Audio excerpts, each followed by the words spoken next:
Está no ar, no Prumo, o melhor podcast de arquitetura, decoração, engenharia, cultura de Salvador.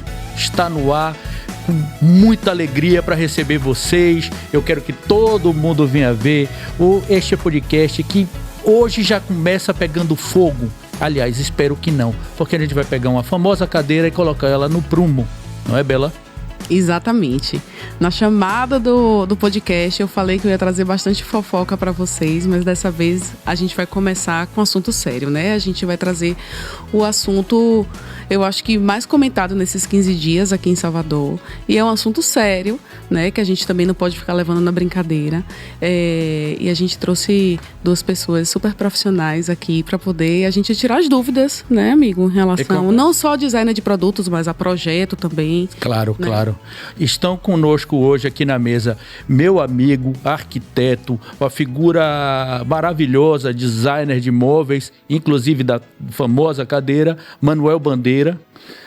E também está comigo Rodrigo Moraes, também amigo de muito tempo, advogado, professor, especialista em direitos autorais. E a gente vai desenrolar toda essa conversa, vai tentar simplificar, vamos tentar entender o que está acontecendo e tentar principalmente passar para você que está nos ouvindo, nos assistindo, para tentar também formar a sua opinião, você ter a sua ideia do que aconteceu e também como nos proteger, já que nós, arquitetos, Manuel arquiteto, Bela arquiteto e você que está assistindo que é arquiteto, também como nos proteger da cópia dos nossos projetos, da cópia de um balcão que você desenha, de uma decoração que você faz, como a gente pode se proteger. Para isso o Rodrigo está aqui e vai nos ajudar. Não é mesmo, Rodrigo? Com certeza, estou aqui às ordens. Meu amigo, o que é cópia, o que é plágio? Me conte aí, como é que você diferencia o que é inspiração, né? Todo mundo fica falando, eu me inspirei nessa cadeira, me inspirei nesse projeto de iluminação. É uma linha tênue, né? Com certeza. O tema plágio, inclusive essa palavra plágio não está na Lei de Direitos Autorais.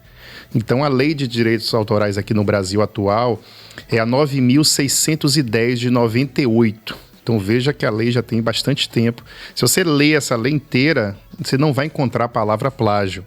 Portanto, plágio é um conceito que a doutrina traz. Inclusive, se a gente for estudar o histórico da palavra plágio, é bem interessante, porque o plágio era o roubo de escravos que existia há muito tempo atrás, né? Então, o escravo, ele era vendido, todos nós estudamos isso, mas aí no século I, um poeta chamado Marcial, ele chamou metaforicamente o Fidentino de plagiário, porque o Fidentino estava pegando as poesias dele, de Marcial, e assinando como se fossem dele. Então ele chamou de ladrão, metaforicamente. É o plagiário. Tanto é verdade a etimologia, a origem dessa palavra plágio está ligada a essa questão de escravos, de roubo de escravos, que se você pesquisar o artigo 149 do Código Penal brasileiro, tem um tipo penal, né, um crime que é o crime da redução à condição análoga de escravos. Aqui na Bahia, no Brasil, a gente ainda em pleno século XXI, de vez em quando o Ministério Público do Trabalho encontra algumas fazendas que tem isso, uma coisa absurda. E ainda os penalistas falam de plagiário quem comete esse tipo de crime. Mas hoje a sociedade em geral, quando a gente fala de plágio, a gente fala o quê? Daquela pessoa que atribui a si próprio a autoria de uma obra de terceiro. Então isso não está na lei. A lei não diz o que é plágio, não traz um conceito, e sim a literatura, a doutrina. E isso tem uma subjetividade em todas as áreas. Inclusive na área de música, eu lancei recentemente com um amigo Juca Novaes, um livro sobre plágio na música popular brasileira, né? Você Disse que Meu Samba é Plágio. É um livro que a gente conta mais de 80 casos de plágio ou não, ou de falsa acusação de plágio, porque também existe uma plagiofobia. Muitas vezes as músicas falam sobre um mesmo tema, mas o direito autoral não protege um tema específico. Você pode fazer 10 músicas sobre o Porto da Barra e ninguém pode ter um monopólio de um tema sobre alguém que deixou o outro, porque todas as músicas de amor falam sobre isso. Só que Chico Buarque fala de uma maneira e um cantor do Arrocha fala de outra. Qual é a melhor? Depende de quem está ouvindo, o gosto. Então, assim, o direito autoral não protege os temas específicos, mas o plágio é uma coisa que existe em todos os setores, na arquitetura, na música, né? Na literatura, mas ao mesmo tempo existem também falsas acusações de plágio. Então, aí fica aqui a minha primeira dica como advogado, de antes de você acusar alguém de plágio, você precisa ter um certo cuidado, porque também se você diz, olha, fulano me plagiou e não foi um plágio, isso pode gerar, inclusive, um dano moral para quem acusa injustamente. E tem alguém que a gente procure? Quem a gente procura? Quando a gente percebe ou nota que teve algum projeto plagiado, alguma coisa? É importante que procure um advogado especializado na área. Na academia, por exemplo, eu sou professor universitário, existe o plágio, existe uma desonestidade intelectual no próprio ambiente acadêmico. Já tive casos, infelizmente, de detectar plágio. Às vezes o professor com mestrado, com doutorado plagia. Então existe aluno. Então isso não acontece da internet para cá. Muitas vezes as pessoas acham que o plágio é fruto da internet. Não é. A internet é apenas um meio. Claro que a internet hoje você consegue detectar com maior facilidade. Hoje, digamos assim, potencializou, porque você tem acesso a obras do mundo inteiro, né, com a internet, mas essa desonestidade intelectual já existe desde o século I, como eu falei para vocês, que o Fidentino pegava as poesias do Marcial e assinava como se fossem dele. Só que não havia no direito romano na época não havia um remédio jurídico para punir essa pessoa com danos morais, danos patrimoniais. Não havia. Então havia na época apenas uma sanção moral, ou seja, esse plagiador, esse plagiário era mal visto pela sociedade. Os intelectuais repudiavam. Há casos até de pessoas que ganharam concurso e depois descobriu-se que era plágio, a pessoa perdia aquele concurso. Mas hoje não, quem comete o plágio pode sofrer uma sanção civil, ou seja, responder por danos morais, por danos patrimoniais. É importante dizer que quem comete o plágio também pode sofrer uma obrigação de fazer, que está no artigo 108 da Lei 9.610, ou seja, você publicar uma errata durante 3 dias consecutivos em jornal de grande circulação.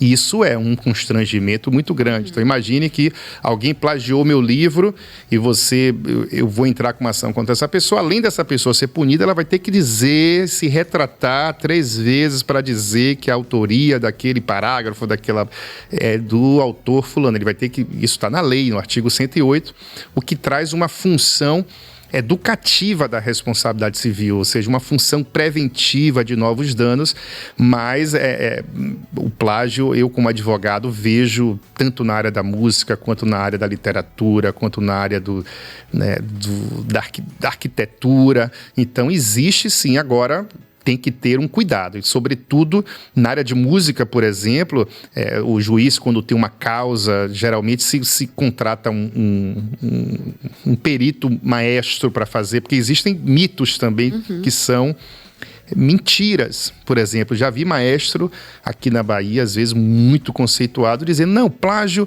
até 8 compassos não é plágio de uma música, né? Não tem isso, nunca teve na lei isso. Então, esse mito dos 8 compassos é algo que vai se passando de geração a geração. Pode ser um refrão de uma música com 3 compassos só. Se for copiado, isso é plágio. Vai ter uma ação por danos morais e por danos patrimoniais. Então, a resposta depende do caso concreto. E, às vezes, o próprio advogado, ele não tem essa expertise de um olhar, por exemplo, de um arquiteto. Porque os estilos arquitetônicos se parecem. Então, o mais correto é você contratar também um arquiteto para que ele faça um laudo sobre isso, para dizer, olha, é plágio por causa disso. Eu, por ser músico também, eu estudei música, eu estudei violão quando eu era adolescente, eu sei ler partitura. Então, para mim, na área de música, é muito mais simples eu fazer essa análise prévia para detectar, mas numa outra área, às vezes, numa área de arquitetura, você vê que existem prédios que têm o estilo de uma pessoa, mas essa coisa, às vezes, do estilo, né, a gente sabe que não é suficiente. Não é suficiente, porque o estilo em si não tem, em regra, uma proteção, né? E se a obra específica. Mas tem uma coisa que é engraçada aqui, né? Que tem acontecido muito, principalmente com essa questão das redes sociais. Assim, eu não sei se lá no seu escritório é assim, Drico. O que eu recebo de imagem, assim, tiro foto de um outro projeto, fala assim, eu quero o meu igual. Muito. Isso é muito, né? comum. Eu quero o meu igual. Eu falo, não, igual não. Peraí, o que é que você gostou daqui? Foi a cor da madeira? Foi a proporção? Então, eu tento tirar um pouco ali, sabe? Porque eu falo, igual não dá para fazer. Esse projeto é dessa pessoa. Eu não tenho como replicar. Ou você tem que contratar. Mas, por outro lado, é a forma que aquela pessoa leiga tem de ler esteticamente e falar, eu quero isso. E a gente fala, olha, o isso a gente não faz. Pra isso, mas a gente entende, né? O que é que você está querendo fazer. Isso. A gente tem que saber conduzir, isso, né? O desejo do... É uma forma... em vez de usar palavra, ela está usando uma imagem para tentar se comunicar. É difícil. É por isso que é tão tênue. É por isso que é tão difícil a gente identificar o que é um plágio ou não. Olha, isso é muito legítimo, partindo do cliente. O que preocupa é quando isso parte dos nossos colegas, dos arquitetos, que eu canso de ver. Basta você ir numa casa cor da vida, você vai ver milhares de plágios, de desenhos que você facilmente captura numa revista. Exatamente. Então, isso é mais grave, né? O cliente não tem obrigação nenhuma de estar. Ele quer se comunicar, como você mesmo disse. E nós, não sei se por corporativismo, né, somos muito omissos com relação à questão dos direitos autorais. Talvez grande parte dos nossos colegas já fizeram uma reforma, por exemplo, sem pedir autorização do arquiteto que tinha original. Né? E isso é grave. Isso é grave, está previsto, né, na legislação. Inclusive nas leis do CAL também. Sim. É passível, inclusive, de cassação da habilitação, do registro. Enfim, então a gente tem que ter esse cuidado, tem que saber os nossos direitos, né? Como a gente se proteger e ter uma postura mais proativa nesse aspecto. E ética. Ética. Sobretudo ética. Não tenha dúvida, não tenha dúvida. Infelizmente, a gente fica um defendendo o outro e ninguém se move e as coisas continuam as mesmas e nada muda. Eu espero que depois deste episódio a gente comece a formar opinião e a gente comece a mudar. Eu espero. Eu queria saber para os arquitetos, para a classe, né? Que a gente comece a fazer valer, porque a gente vive de arte, a gente vive de criação.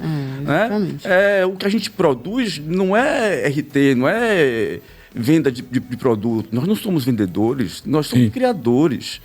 Então a gente precisa fortalecer a mentalidade que o que vale é a nossa criação. Né? Agora eu queria voltar um pouquinho, né, no assunto, né? Do burburinho, né, que aconteceu nesses 15 dias. Manuel, como é que você ficou sabendo da notícia? Antes de ir para as redes, você já sabia antes? Você já tinha passado pelo shopping, visto alguém, né? Como é que chegou a notícia aos seus ouvidos? Eu sou meio, assim, averso de rede social, eu não me envolvo muito. Mas eu recebi um comentário e aí eu fiquei incomodado. Aliás, assim, fiquei incomodado, mas tranquilo. Porque eu estou muito acostumado a ser pirateado. Eu sou da Tidele, eu acho, pelo menos já ouvi isso de algumas pessoas da fábrica, o design mais pirateado da Tidele. E a gente fica triste, é difícil você... Um parêntese aqui, mas também a cópia não é uma forma de elogio também, porque o cara te admira, o cara fala, isso é espetacular. Olha, a forma de elogio é o que me paga. É o que me paga, Ok. Se ele me elogiar e me pagar, tá tudo bem.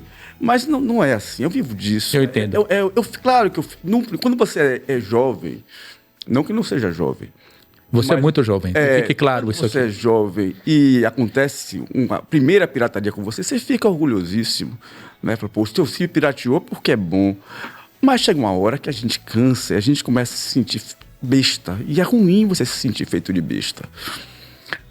Então, e pior, você se sentir feito de besta na sua terra, que foi o caso, porque geralmente eu sou pirateado no Brasil todo e tal, mas eu cheguei, fui no shopping, aí olhei a minha cadeira, Cara, é uma agressão.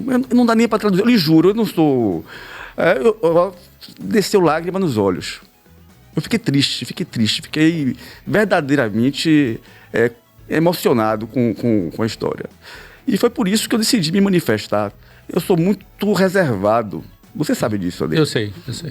Eu não ando me expondo, não gosto dessa coisa midiática, mas eu senti que era minha obrigação me manifestar.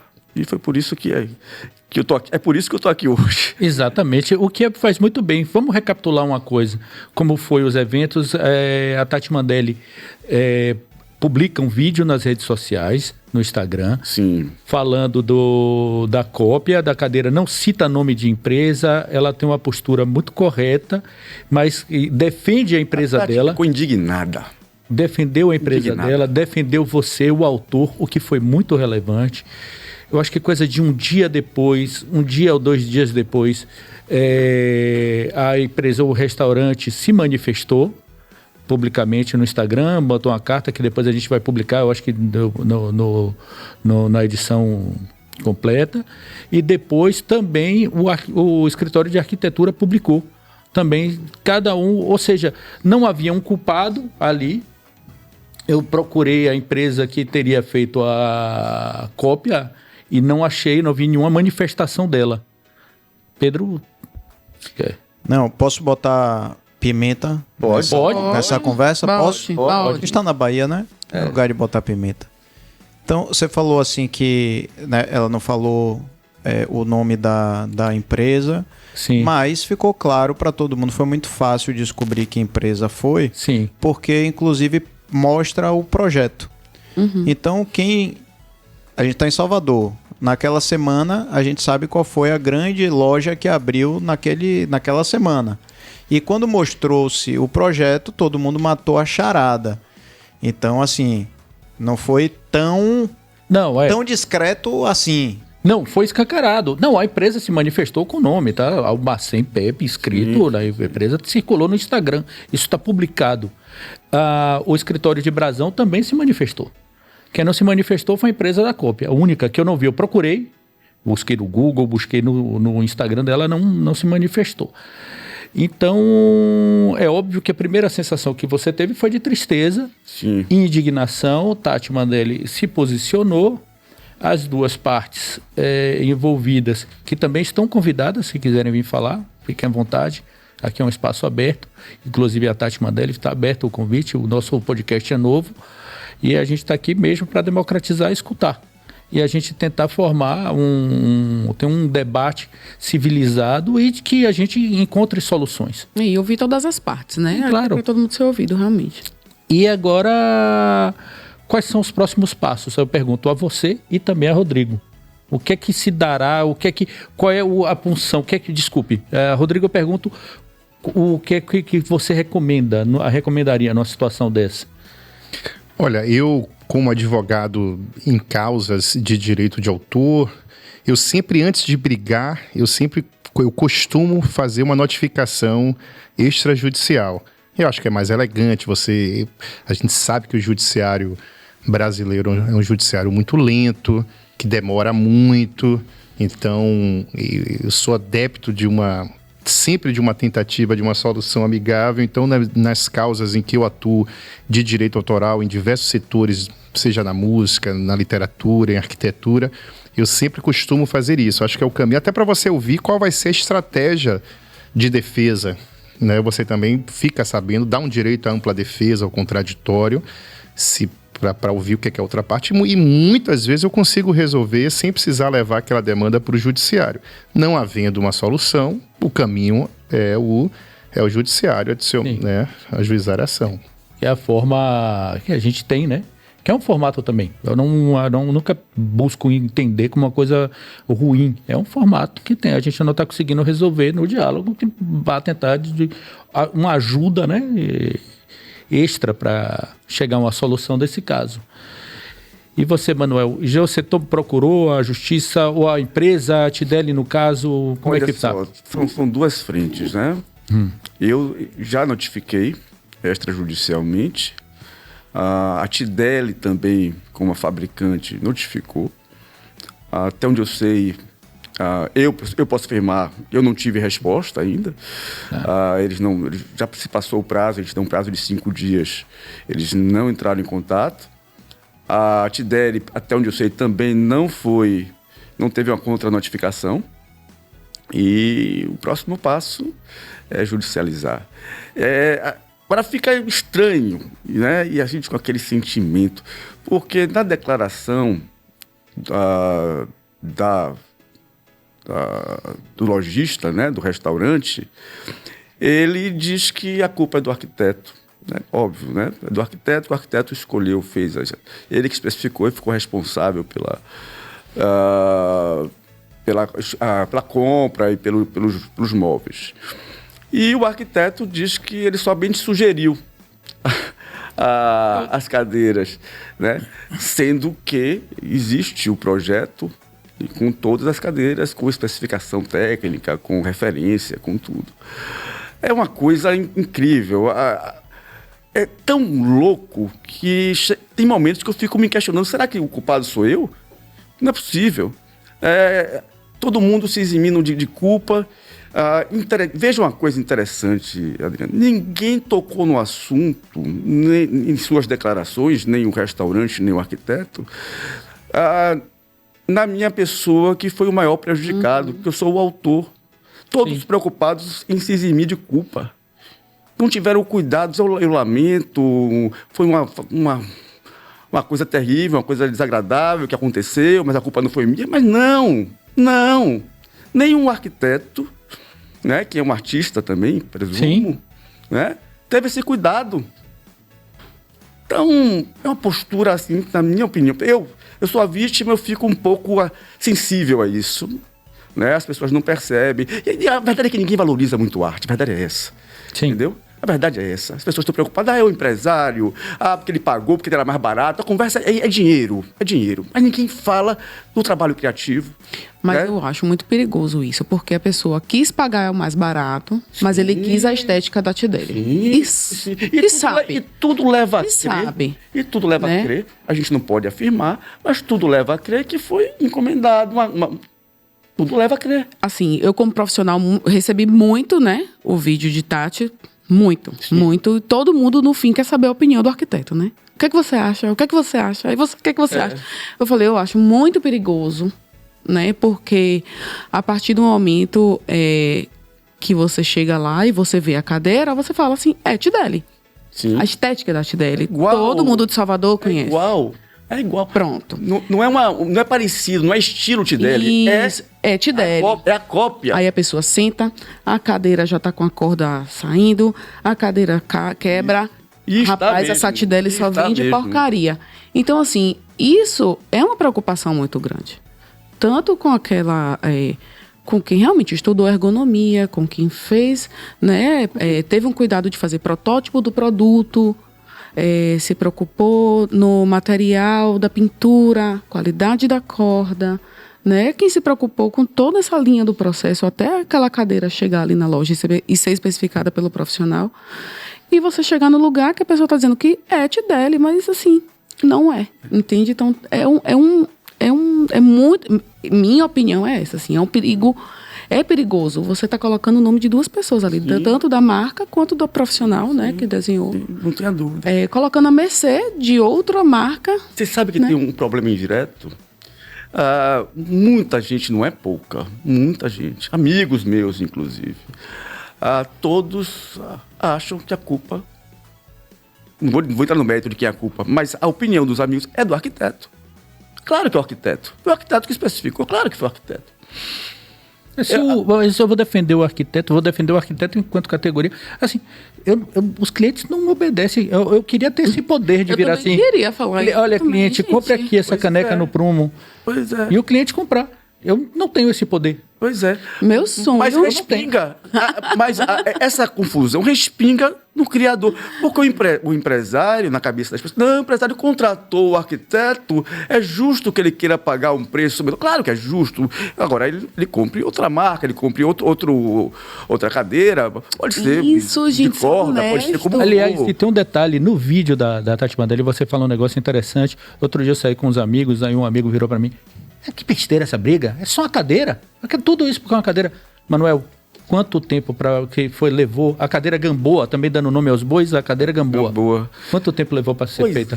Um trabalho hercúleo de 1 ano e meio de erros e acertos, porque você tem uma concepção, até você chegar àquela forma que o trançado acomode, é difícil, tanto que ela é uma cadeira única, ela é diferenciada.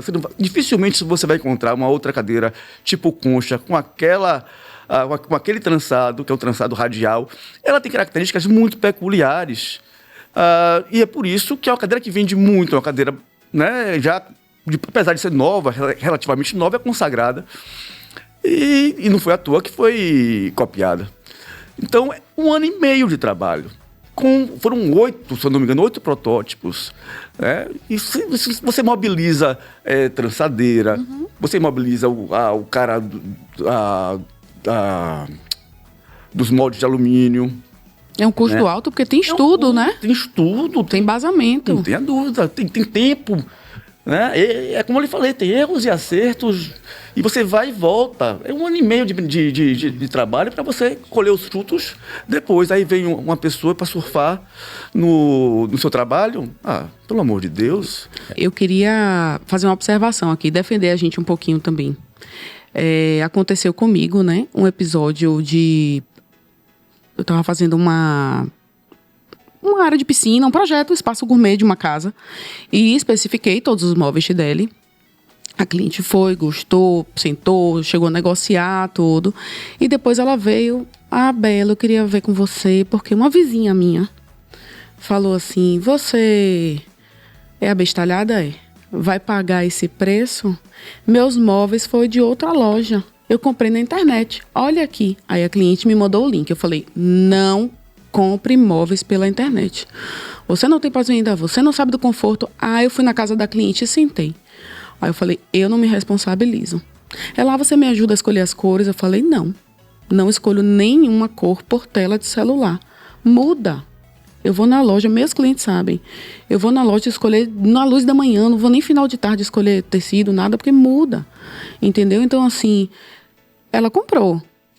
E eu disse a ela, não vou nem fotografar seu projeto, porque eu, como profissional, não posso assinar embaixo disso, entendeu? Então, assim, eu não sei, como o Rodrigo falou, né? Que poder é esse que o arquiteto tem? Porque aqui em Salvador eu não conheço nenhum com esse super poder de botar assim, você vai comprar e o cliente lá, sim, eu vou comprar. Agora veja que mundo nós estamos vivendo. A amiga de sua cliente se vangloriou de burlar, não é? Né, de comprar um produto pirata. Olha, você é besta. Você é Agora, besta. Que vergonha. As pessoas não têm vergonha. Não tem vergonha, não. Não tem vergonha de ostentar um produto pirata. Quer dizer, no meu caso específico, uma empresa consagrada, referência, se queimar por tão pouco. Né? Podendo botar ali um produto bacana, um produto de design, e podia até se vangloriar com a empresa baiana, de um designer baiano. Um designer baiano, sobrinho de João Baldo Ribeiro, um designer que, olha, tem muito mais dentro desse design baiano. Ele é um cara completo, um puta de um arquiteto. Então, é muito mais do que só um designer baiano. Tô aqui enchendo a bola de meu amigo, porque ele merece. Adriano, me lembra, eu vou ter que lhe pagar depois, viu? Aliás, por falar em pagar, a gente não tá recebendo, não tem merchan, mas eu vou fazer um merchan agora de nossos amigos que nos ajudaram aqui. A Arquiluz, que fez a iluminação daqui desse espaço, que tá maravilhoso. Minha amiga Marilda, minha amiga Clarice e Marquinhos ali da Arquiluz, um beijo para vocês. A Pavimente, de Cal, Elce e Adriana, que também nos ajudaram aqui. Isso sim foi publi. Esse aqui é o momento. A gente também não pode esquecer 4 estações. De Caio. Caio. Você deu um super ajuda aqui. O que está escuro aqui neste momento são eles, diga-se de passagem. Exatamente. E também Ornato, Maurício, amigo de muito tempo. Velejador, Maurício, eu acho que gosta de barco, né? Não, Maurício, eu acho que não. Ele gosta de lancha. De lancha, não. É navegador. É outra galera. É outra galera. É o velho da lancha. É o velho da lancha. Cabeça branca. É o dono da lancha. E eu vou agradecer a Lucas também, né, gente? Von Engenharia. Von Engenharia, muito bom. Que deu um super suporte aqui. Engenharia. Também.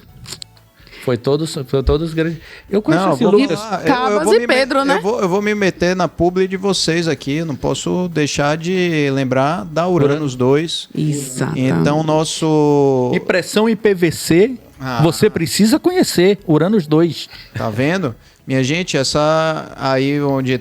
Pronto, Cabas, massa aí, ó. Todos esses painéis que vocês estão vendo aí ao lado da televisão são painéis impressos diretamente no PVC, então você envia a arte. Maravilhoso, viu? E ele sai já pronto para você aplicar, seja num cenário de um podcast, seja em uma arte em sua casa, você pode moldurar da forma mais simples e mais inteligente essa solução de comunicação visual da Uranus.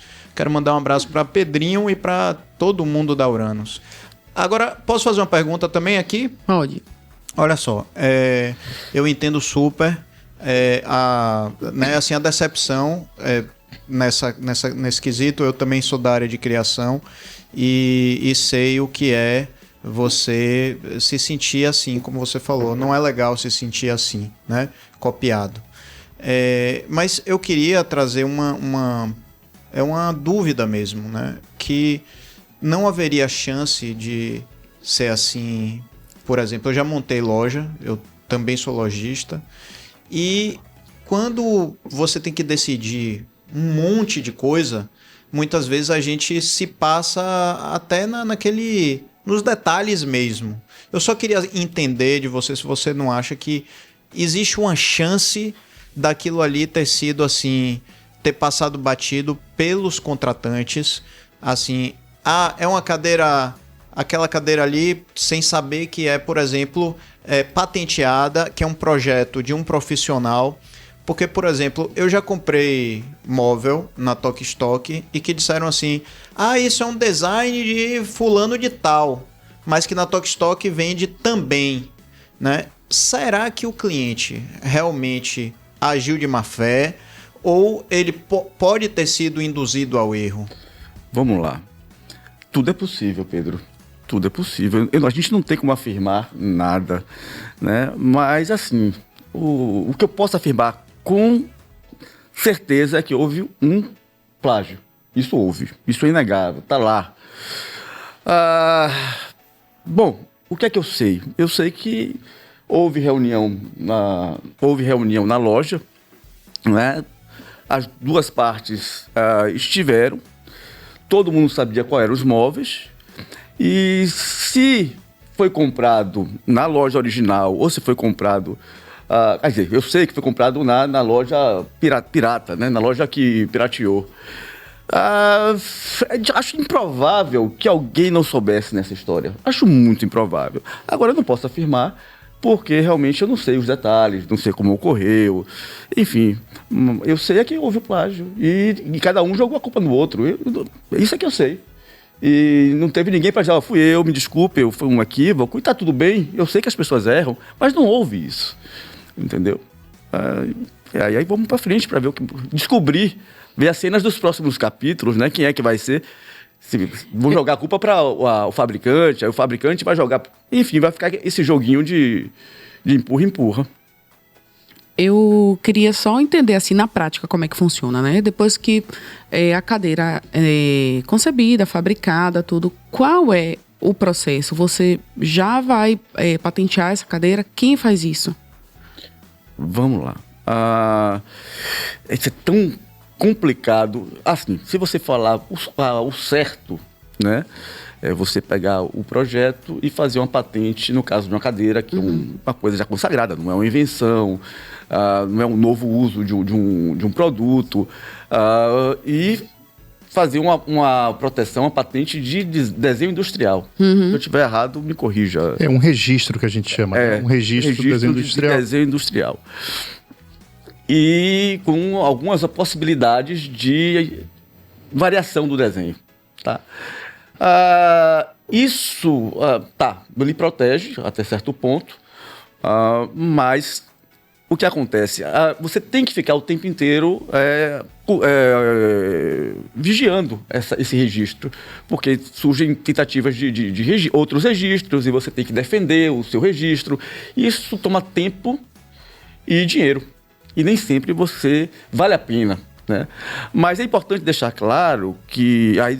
eu sei que o doutor Rodrigo vai falar, mas a gente é protegido de forma dupla, né? A gente é protegido pelos direitos autorais e pelo desenho industrial, não é isso? Isso. É possível na prática porque a gente tem a lei de propriedade industrial, né, que envolve o desenho industrial, inclusive até brincam, né, que na área de desenho, na área da propriedade industrial, o design seria o primo pobre. Tem uma brincadeira assim, porque se valoriza muito mais patente de invenção e marcas do que o desenho industrial.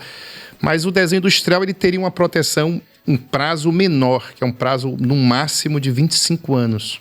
Seria 10 mais 3 períodos de 5 que totalizariam o prazo de 25 anos. Só que o direito autoral também protege obras, digamos assim, utilitárias. Uma própria obra arquitetônica mesmo tem uma proteção e é uma obra utilitária, uma obra arquitetônica. Tanto que se eu faço um projeto para você e você replica esse projeto em outros estados sem minha autorização, se eu sou arquiteto, você está violando o direito autoral. Porque eu fiz um projeto para aquela finalidade específica, para aquela obra. Você não pode replicar isso sem autorização. Então, é possível uma proteção por direito autoral, e aí o direito autoral tem uma característica muito peculiar, que ela independe de registro. A obra autoral não precisa de registro. Ninguém é pai ou mãe de uma obra porque registrou, e sim porque criou. Ou seja, a própria lei, para trazer uma proteção ampla para o autor, e a própria Convenção de Berna, da qual o Brasil é signatário, também diz isso, ou seja, todos os países signatários de Berna, e o Brasil é um deles, e o artigo 17 da nossa lei diz isso, é facultativo o registro. O simples fato de você criar, a gente chama no juridiquês, que o registro traz uma presunção relativa de autoria. Mas nem sempre o registro significa que você vai ganhar uma causa. Porque, por exemplo, se eu gravar aqui uma melodia sua, eu peguei aqui você cantando e eu gravo isso aqui, essa melodia. Se você tiver no Instagram, você cantando essa música 3 anos antes do registro, você ganha a causa. Então, por que a lei diz que o registro é facultativo? A intenção do legislador foi proteger o autor, que geralmente é a parte vulnerável, a parte hipossuficiente. Então, o registro traz apenas uma presunção que você é o autor, mas essa presunção pode ser derrubada. Então, se eu sou um arquiteto, um designer, e eu crio uma bolsa, e tem casos na fashion law, nessa área do direito da moda, que aquela bolsa é considerada uma obra autoral. E aí, inclusive, essa questão do prazo muda, porque a obra autoral, o prazo é até 70 anos depois da morte do autor. Então, o prazo de proteção... Então, veja, você pode fazer outras cadeiras, você não pode fazer aquela específica. A proteção é da obra e não do estilo da cadeira. Sim. Então, essa que é a questão.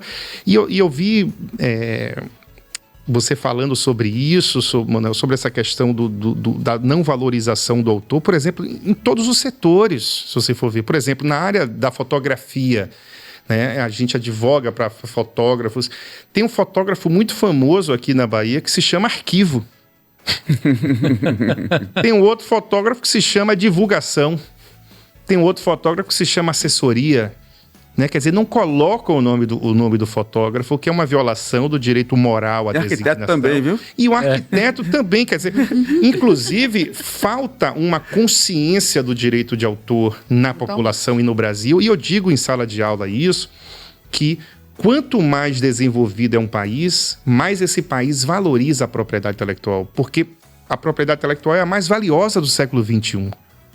A propriedade intelectual hoje é a mais valiosa. Então, quanto mais proteção esse país dá, né, à propriedade intelectual, eu posso dizer que é um índice para você aferir o grau de desenvolvimento tecnológico, econômico, cultural de um país. Então, veja, eu brincava isso, eu escrevi meu primeiro artigo sobre sobre direito autoral quando eu era formando na UFBA em 99. Foi logo depois que a lei foi aprovada. Eu escrevi uma análise sociopolítica da nova lei de direitos autorais, né? E aí eu brincava dizendo assim, na minha época se falava muito de Xerox. Aí eu fico brincando em sala de aula hoje que as pessoas, na minha época, reclamavam do preço do livro. Depois passaram a reclamar do preço da Xerox. Que era uma cópia, diga-se de passagem, claramente. Que era uma reprodução desautorizada, mas agora não. Agora né? Hoje a violação é tão grave que tem aluno que já não quer mais comprar livro, já não faz mais cópia, e é o PDF que ele pega do livro da Inter. E eu sei o trabalho que é escrever um livro. É um trabalhão escrever o livro, né? Então, a mesma coisa, às vezes na época que ainda existia disco, CD, às vezes eu tinha um amigo que tinha um carro chique e só CD pirata no carro. Eu dizia, pô, você tem um carro chique desse, é tão cafona ter CD pirata, né? Quer dizer, pô, você não pode comprar Então, assim, sempre esse aproveitamento parasitário, nunca um disco pirata na época poderia um disco sem ser pirata concorrer. Você não está pagando um monte de coisa, né? Então, eu acho que falta essa consciência da autoria. Por exemplo, rádio. A única rádio que respeita fielmente a lei de direitos autorais aqui na Bahia é a Rádio Educadora, porque diz o nome dos autores. Sim. Então, você ouve e descobre que a música é de Dorival Caymmi, você descobre que a música, né, é de Caetano Veloso, você sabe os autores da música. E a rádio comercial, né, a gente tem mais de 5 mil emissoras de rádio, eles não dizem os nomes dos autores. E as próprias plataformas de streaming musical só agora começaram a dizer. E eu fazia palestra antigamente dizendo, olha, se eu sou assinante de uma plataforma musical, eu sou consumidor também. Então, há uma violação, tanto sob o ponto de vista do direito do consumidor, porque eu tenho o direito de acesso àquela informação, e uma violação à lei de direitos autorais, né? Então, eu quero saber quem são os autores, e as plataformas não diziam, agora que começaram a dizer, o que mostra que o autor, que é a célula embrionária de toda a indústria criativa, seja na arquitetura, na música, no cinema, muitas vezes esse autor, ele é desvalorizado e ele é um anônimo. Entendi. E como... Fale, amigo. Não tá funcionando. Pedro, não tô a gente não tá discutindo. Segue? Seguimos. Doutor Rodrigo, me tire uma dúvida. Fale, desculpa. Eu quero saber se as pessoas têm se posicionado mais. Se vem existindo uma crescente, né, das pessoas realmente se posicionando em relação ao incômodo de estar se sentindo violado das suas criações. Na área de arquitetura, eu inclusive veja que tem pouca produção do direito autoral na arquitetura. Se você for ver a questão da bibliografia, tem pouca coisa, mas eu já vi, né, antes da existência do CAU, por exemplo, do Conselho de Arquitetura, o próprio, quando era CREA ainda, já havia discussões no Brasil sobre isso, que o arquiteto é autor, e veja que nem até no meio jurídico o direito de autor ainda é desconhecido. Veja que a gente já tem mais de 1.800 faculdades de direito no Brasil, pouquíssimas, você conta nos dedos as faculdades que têm a matéria de propriedade intelectual. Então, é uma geração de juízes, de promotores, de advogados que não tiveram essa matéria na faculdade. Então, veja que há um desconhecimento no próprio meio jurídico. E é uma matéria interdisciplinar. É isso que eu ia dizer agora. Porque, veja, quando o que eu sonho, e eu digo isso sempre, a quem estuda direito autoral deve ser um cara com a mentalidade aberta, com a mente aberta. Então, para você entender de direito autoral na área da fotografia, você tem que conversar com um fotógrafo. Olha que interessante. Eu só fui entender o direito de autor da fotografia quando eu comecei a estudar a história da própria fotografia. Porque quando surge a fotografia, dizia que aquilo não tinha proteção autoral, que era um mero apertar botão. A própria propaganda da Kodak na época dizia assim, basta você apertar um botão que a gente faz o resto. Né? Ou seja, não era considerado um ato criativo. Por isso que a fotografia demorou para ser protegida pelo direito de autor. Até que se disseram... Não, isso aqui é uma obra, não é apenas um apertar um botão, é o olhar do fotógrafo que é importante. Então, mesmo com toda essa tecnologia também, hoje o arquiteto tem software, tem aplicativos e tantas coisas, mas é o olhar do arquiteto, essa sensibilidade humana do criador intelectual. Então, é preciso que a matéria do direito de autor esteja inserida nos cursos de arquitetura também, nos cursos de belas artes, no curso de jornalismo, no curso de música. Então, a gente tem aqui na UFBA uma das melhores escolas de música do Brasil, e o músico se forma e não sabe o que é direito autoral, não sabe o que é direito conexo, não sabe o que é uma produtora fonográfica, não sabe o que é um contrato de cessão de direitos autorais, e lá na frente vai fazer um monte de contrato equivocado. E o advogado, por melhor que ele seja, muitas vezes ele não tem mais o que fazer, porque ele já assinou aquele contrato leonino que a lei permite às vezes. Então é preciso que essa matéria do direito de autor esteja inserida, né, inclusive desde o ensino fundamental. É preciso que o próprio aluno descubra isso, que você não pode pegar um texto da internet e assinar como se fosse próprio. Claro que a influência existe, todo mundo tem que ler, todo mundo mas essa questão da conscientização de que há um autor por trás, de que é preciso respeitar, dar o crédito, dar a autoria. Isso inclusive eu, quando era adolescente, não sei se eu já falei essa história, mas eu falo que eu estudava violão e eu tinha um livro de partituras do Henrique Pinto, que era um curso clássico de violão, e eu perguntei pro meu professor assim, falei, poxa, esse cara aqui é bom, ele fez muita música. Ele, quem é? Aí quando eu fui ver, tinha assim, Anônimo. Tem uma música que eu adorava, Green Sleeves, né? Anônimo. Aí ele disse, não, anônimo é quando não se sabe quem é um autor, rapaz. Isso aqui não... Mas veja bem, mesmo sendo anônimo, foi alguém que fez. Só que a gente não sabe quem foi que fez, mas o anônimo não surgiu do nada. Então as músicas do folclore brasileiro, muitas a gente não sabe quem fez Ciranda, Cirandinha, e aí Vila Lobos fez muitos arranjos, e o arranjo é uma obra derivada. Olha que interessante, né? Assim como a tradução de um livro é uma obra derivada. Se eu pego um livro, por exemplo, Saint-Exupéry, O Pequeno Príncipe, caiu em domínio público em francês. Se você faz uma tradução em português, não significa que em português ele esteja de domínio público. Então, olha como o direito de autor é importante para quem estuda letras, porque o tradutor também é um autor. Sim. O João Baldo Ribeiro, ele mesmo traduziu o Vivo Povo Brasileiro para o inglês, mas aí é um cara, um gênio. Então, né, ele mesmo foi o tradutor e fez a versão. Mas veja que o direito de autor é para o arquiteto discutir mais isso. Eu vejo muita coisa e ainda é preciso uma conscientização da classe. E aí é importante que também o CAU e os próprios arquitetos se unam nisso, porque essa coisa no Brasil parece que o certo agora, né, quando você pleiteia um direito, esse cara aqui é problemático, né? Já vejo gente... O certo está errado. O certo, quando você exerce um direito, você é considerado problemático. Você é chato, você... né? Um absurdo isso. Agora vocês me ouvem? Sim. Então, eu queria fazer uma pergunta ainda sobre a cadeira, a problemática cadeira. Vamos lá. Para ficar mais claro para mim e para quem está assistindo agora, vamos supor que a cadeira ela tenha um formato muito parecido com o formato criado e patenteado. Mas, ao invés de ter 15 tramas, tem 12. Aí eu queria saber o seu parecer técnico. Isso já foge da patente, ainda que a olhos mais atentos, você bate o olho e fala, poxa, parece muito, mas mudou aqui, ao invés de 15 linhas de como eu posso dizer, de corda, tem 12. Isso já quebrou a patente?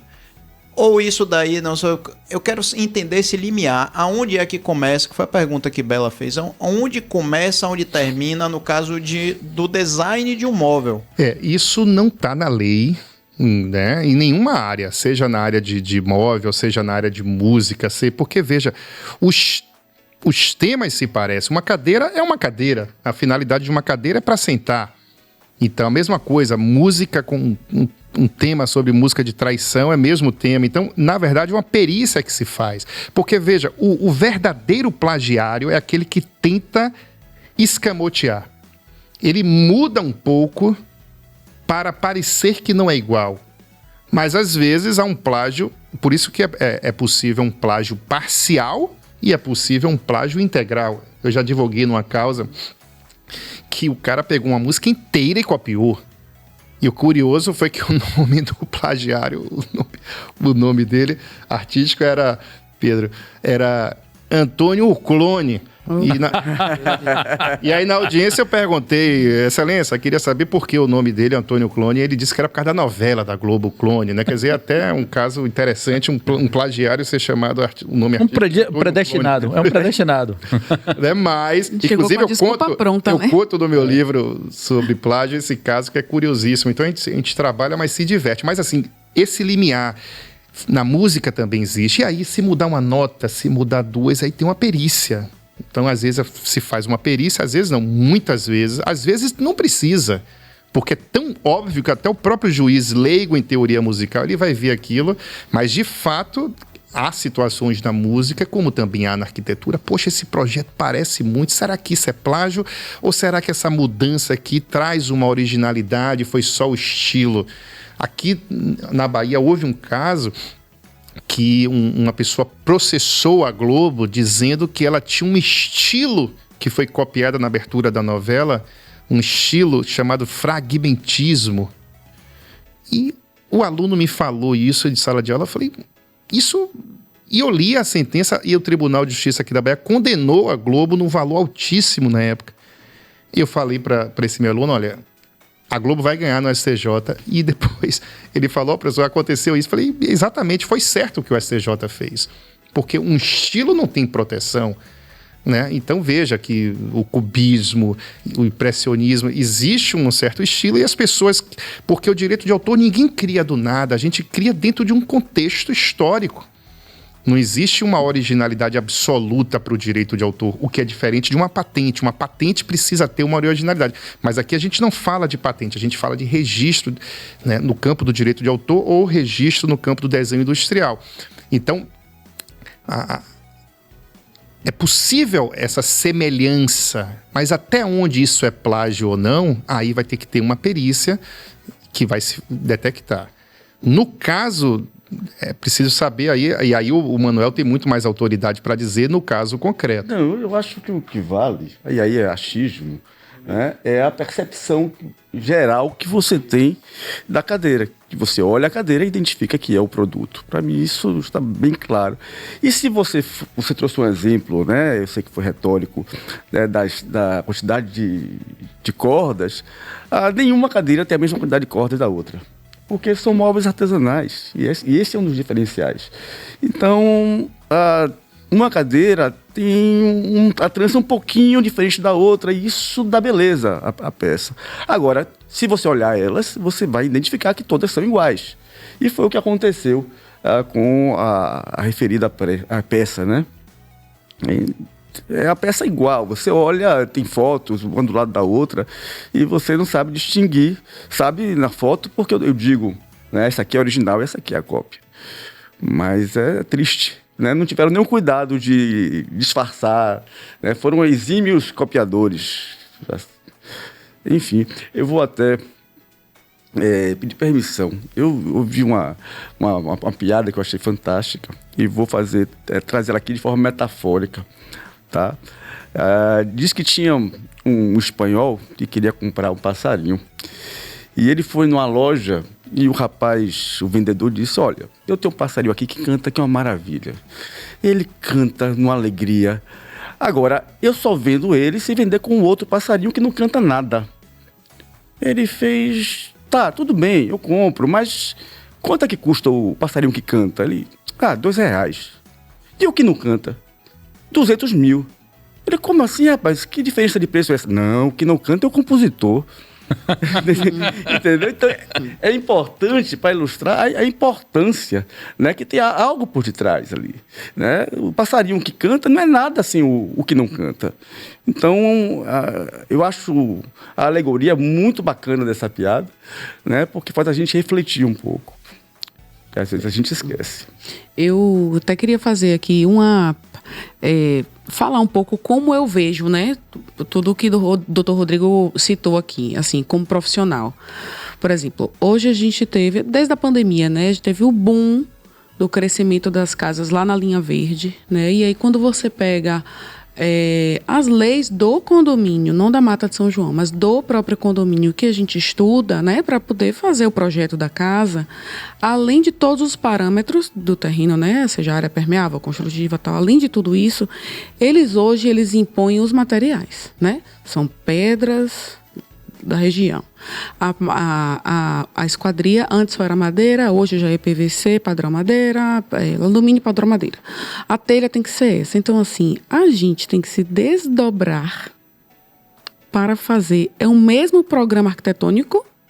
Todo mundo quer 5 quartos, casa de praia, 6 quartos, 1 quarto embaixo, um gourmet. Então, o programa arquitetônico é muito parecido, né, dos Sim. condomínios.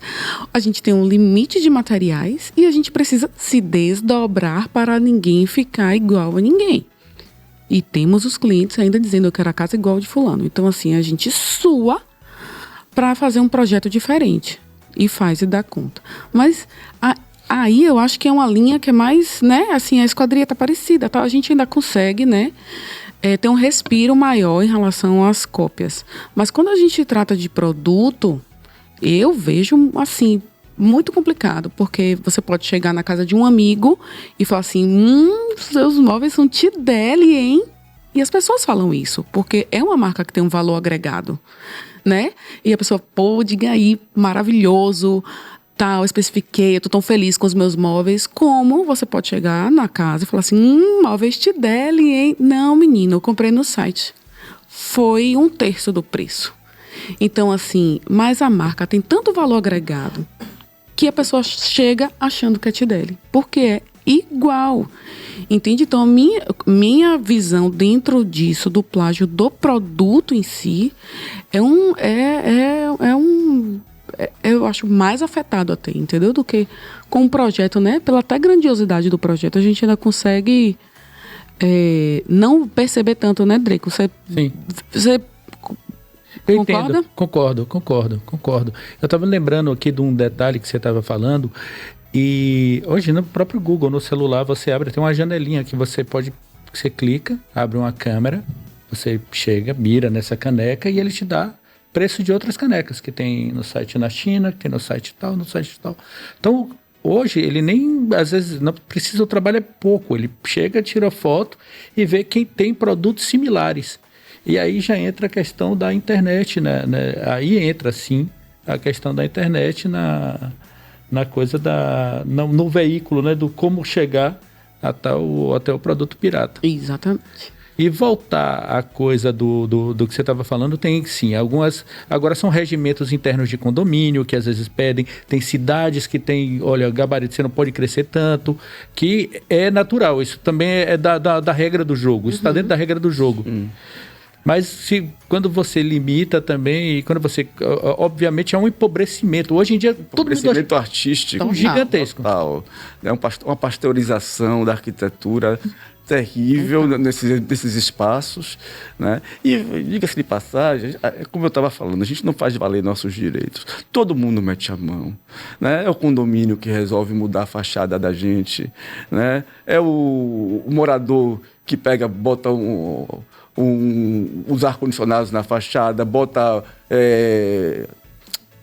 como é que chama? A condensadora? A condensadora também, mas eu ia falar as lonas, né? Sim. De proteção do sol. Tudo isso é passível de questionamento, né?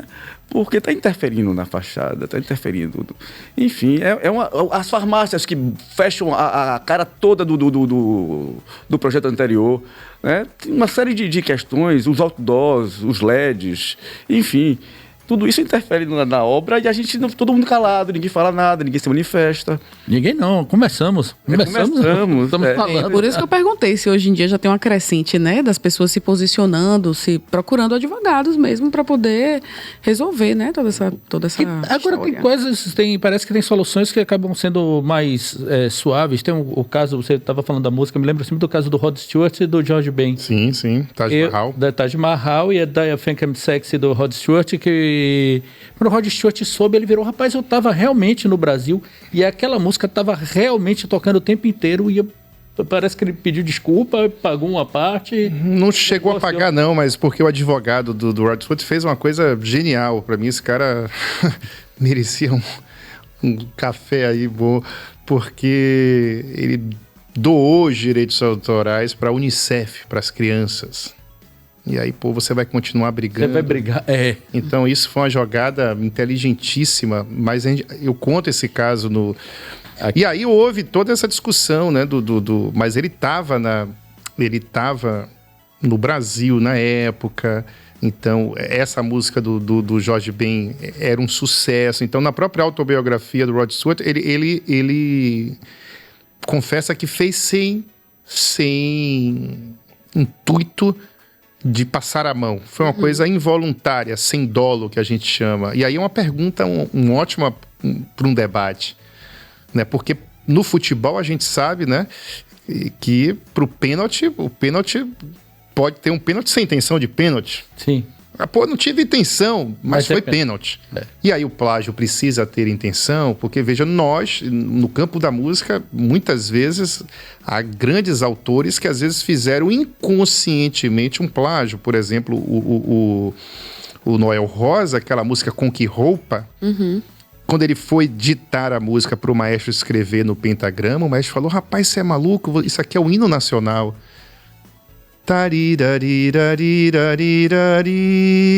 Aí ele mudou essa nota.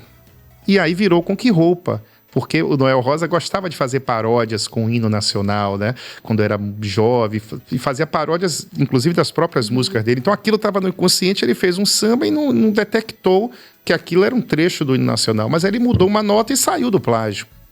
Né? Então veja que Noel Rosa era um gênio e inconscientemente ele pegou e tem isso também, né? Às vezes a coisa está no...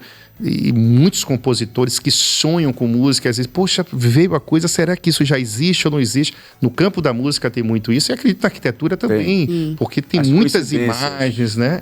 Tem muitas imagens que ficam, mas a base de tudo, Bela, essa questão do aproveitamento parasitário. Eu acho que na propriedade intelectual tem isso, porque, veja, seja uma marca parecida com a outra, a intenção do direito marcar é proteger contra esse aproveitador, né, contra essa coisa parasitária, esse aproveitamento. E existe um outro instituto também que a gente chama de trade dress, que é uma hipótese de concorrência desleal, quando você não viola nem a marca, nem um desenho industrial. Seria o quê? O conjunto imagem de uma loja.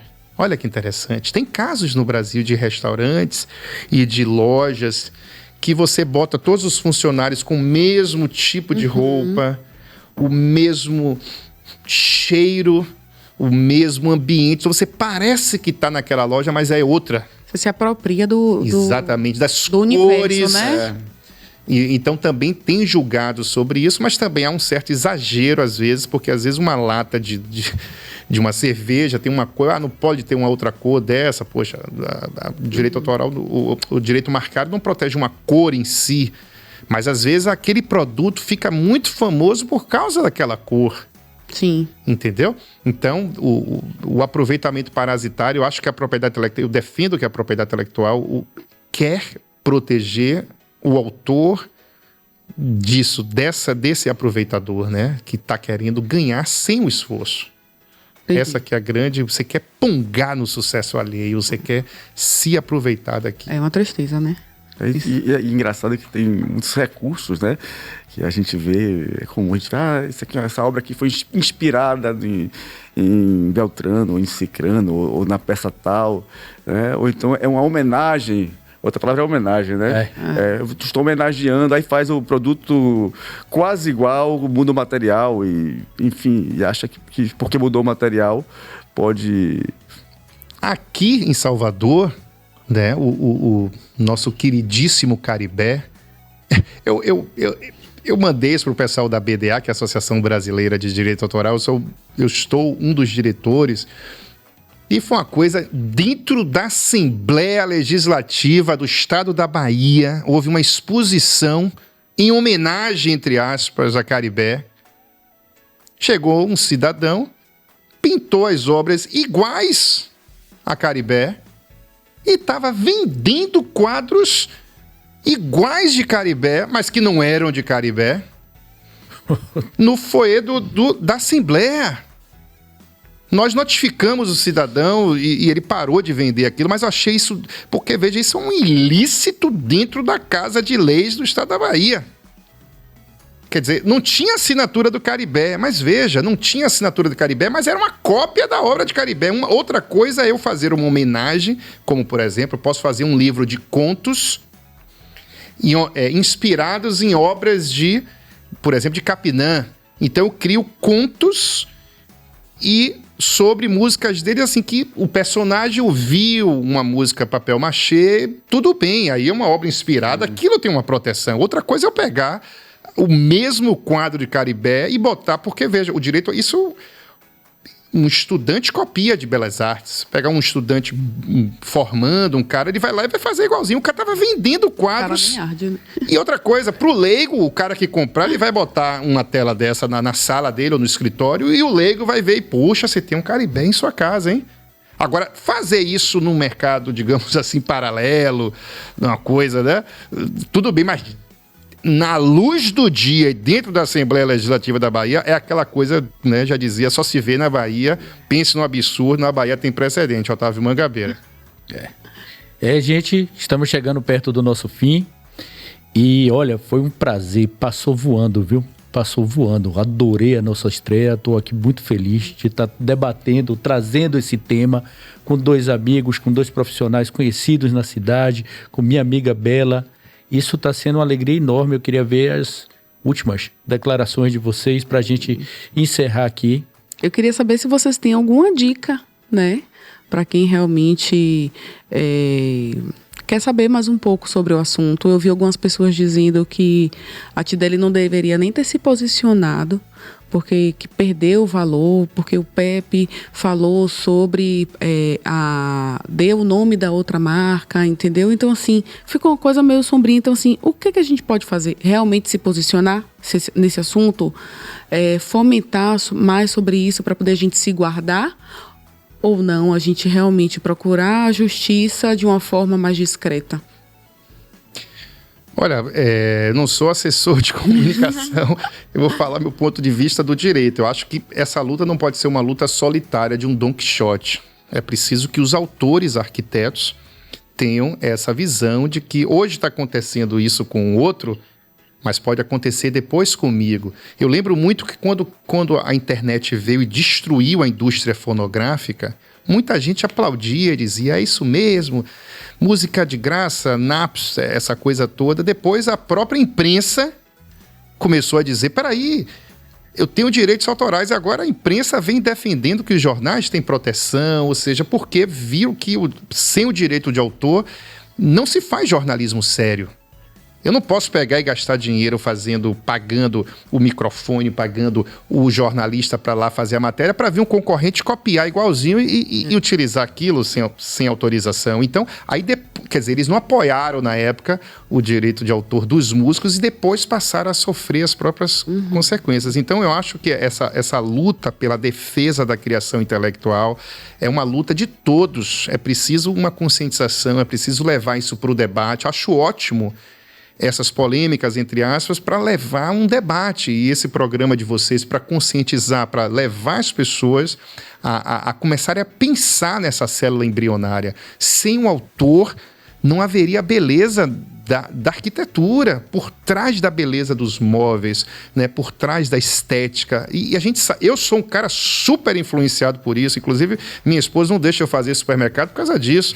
Eu vou lá, eu vejo uma lata de leite, tem uma vaquinha bonita, eu digo, levo aquele, porque eu sou seduzido. Absolutamente, o designer, para mim, me convence, e eu não olho o preço, eu vou por aquilo, pela estética. Eu sou o típico público para o designer. Então eu sei, e tem que valorizar esse pessoal, porque ele tem uma importância para a venda importantíssima. Então vamos conversar mais sobre isso, né? Vamos, é um assunto que vai, e você, Manuel, que me diz. Adriano, é o seguinte, eu acho que o Rodrigo já falou tudo, mas eu queria fazer assim um comentário. Eu acho que a gente tem que mudar, não vou nem falar de arquitetura, de design, mas o nosso comportamento dentro de casa, né? Nossa postura. Eu sou pai, eu tenho 2 filhas, né? Eu sou responsável de passar bons exemplos. Quando a gente tem um tipo de comportamento, nossos filhos tendem a reproduzir. Eu acho que esse é o primeiro passo para a gente começar a mudar o pensamento. Ninguém é perfeito, a gente vem com uma história meio truncada, né? Cometendo erros, tentando acertar, mas se a gente tem consciência disso e começa a mudar, eu acho que a gente já é um grande passo para a gente colher fruto mais adiante. É isso. Eu, agradecer gente, aos dois. Muito, muito, muito obrigado vocês fazerem parte desse primeiro episódio. Manuel, Rodrigo, Cabas, que também é músico. Cabas é baixista. E Pedro, nossa voz não era uma voz misteriosa. Voz do além, né? Não é a voz do além, que essa voz sua Hoje de Lombardi. Queria parabenizar vocês pelo episódio de estreia. Vida longa ao No Prumo. E agradecer aos convidados. Obrigado por vocês estarem aqui. Vocês são uma simpatia. E eu desejo que esse caso, se esclareça da melhor forma para todo mundo e que, o mais importante, fique a lição, né? Para todo mundo. Eu acho que isso é uma lição para o mercado como um todo, né? E é isso. Sucesso para vocês. E eu tenho certeza que o No Prumo já toma conta desse mercado todo de vocês aí, viu? Tomara que assim seja e que a gente amadureça quanto sociedade, quanto essas questões que a gente traga aqui. Viu? Estamos aqui para isso. Então vamos começar a se despedir. Um beijo enorme. Continua, siga no Prumo, @no Prumo, @no_Prumo. Isso no Instagram e também no YouTube, né, Bela? Exatamente. Se inscreva no nosso canal e logo mais a gente está com esse primeiro episódio lá para vocês. Beijo. Tchau, tchau, gente. Até logo. Tchau, tchau. Um abraço.